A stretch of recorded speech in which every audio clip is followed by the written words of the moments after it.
का बर्थडे तो है, आपको खुशी होनी चाहिए कि शिव के बर्थ के साथ एक ये बर्थडे ऐसा है, उसमें आपका भी है, आपका भी आज बर्थडे है।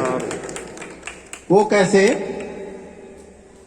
जैसे आप बाप जो है, मतलब पहले बाप नहीं था, बेटा जैसे हुआ और नर्स आके कहती है अरे तुम बाप बन गए, तो बाप बन गए, बर्थडे उसका था, वो पैदा वो हुआ है।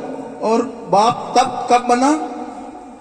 तो शिव बाबा कहता है जिस दिन तो मेरे बच्चे बन गए उसी दिन तुम्हारा भी बर्थडे है। इसलिए आप इसमें खुशी में रहो कि आज वर्ल्ड में, दुनिया में शिव परमात्मा क्योंकि हमारा पिता है, कहते हैं परम पिता परमात्मा, तो शिव परमात्मा जो है उसके हम बच्चे हैं। जिस दिन हमने अपने को, क्योंकि वो निराकार है, और जिस दिन हमने अपने को आत्मा समझा कि मैं शिव बाबा का बच्चा हूं, तो उसी दिन आपका बर्थडे शुरू हो गया।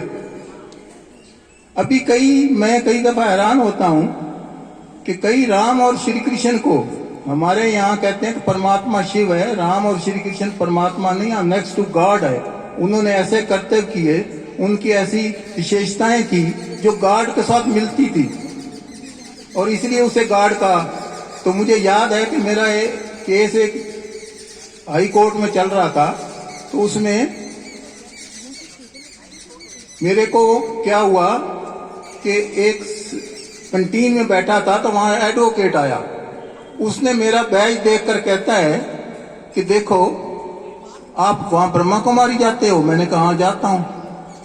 कहता है अरे वो तो हिंदुओं धर्म को बदनाम कर रही है। तो मैंने कहा कैसे कर रही हैं? कहते हैं वो राम और श्री कृष्ण को मानते नहीं। मैंने कहा मानते क्यों नहीं? वो तो एम ऑब्जेक्ट मानते हैं। कहता नहीं वो भगवान नहीं मानते। मैंने कहा आप मानते हो भगवान? कहता हाँ वो तो भगवान है। तो मैंने उनको सिर्फ इतना कहा कि आजकल सीरियल चल रहे हैं रामायण और महाभारत के, और उसमें वो क्या बोलता है पहले कि विष्णु का अवतार है, तू दे पानी सारे, दोनों को विष्णु का अवतार कहते हैं।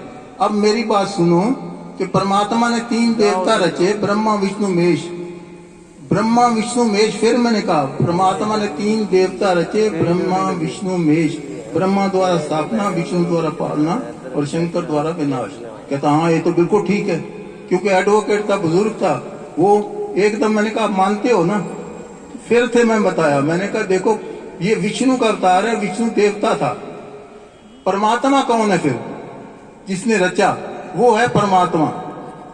और ये नेक्स्ट टू गॉड, जब मैंने कहा कि वो तो इसका एकदम एम ऑब्जेक्ट रखते हैं, तो कहते हैं मुझे ऐसे नहीं समझाया था। मैंने कहा आपने समझा ही नहीं था। इसलिए यहाँ पर ईश्वरी विश्वविद्यालय है, यहाँ पर 7 दिन का पहले कोर्स होता है। सत्संग नहीं, सत्संग है वो सत्संग, और इसमें फर्क क्या है? वो सत्संग करते हैं और यहाँ सत्य का संग परमात्मा को साथ रखते हैं।